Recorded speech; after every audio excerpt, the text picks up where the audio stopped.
recorded a chapter for you. Apologize, I'll try to be more consistent. Today we're going to read 1 Nephi chapter 9. Nifae momo Mataupu iwa.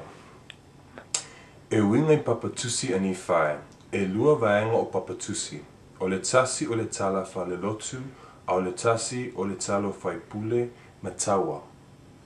O mea uma nei ua vaai ma whaalongo i ai ma tautala mai ai lukta maa, ino nofo o ia i le fale ie i le vanu o le mwelu.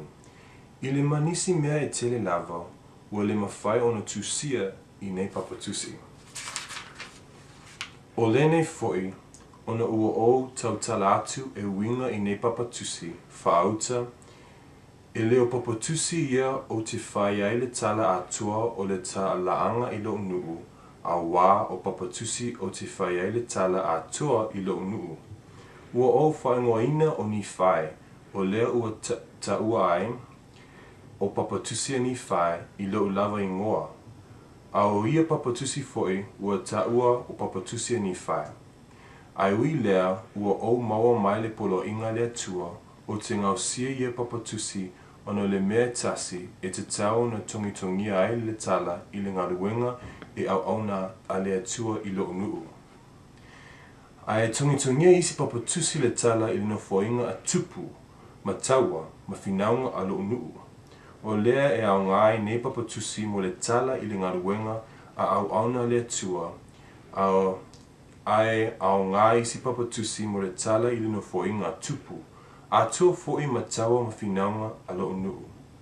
O lea ua polo ina ai au, e lea tua, i o ngau sia ia papatusi ono le finangalo poto ia te ia, a o lea finangalo o te leiloa. A ua sila fia lea tua mea uma mai le amatanga, o lea e saunia, o lea e sauni ai e ia le ala e whai ai ana ngaruenga uma i le whanaunga tangata, a wā whaauta, i a te ia le mana uma i le whaatuina o ana awhionga uma. Mo o whapea lava, amene. Okay, let me read the last part.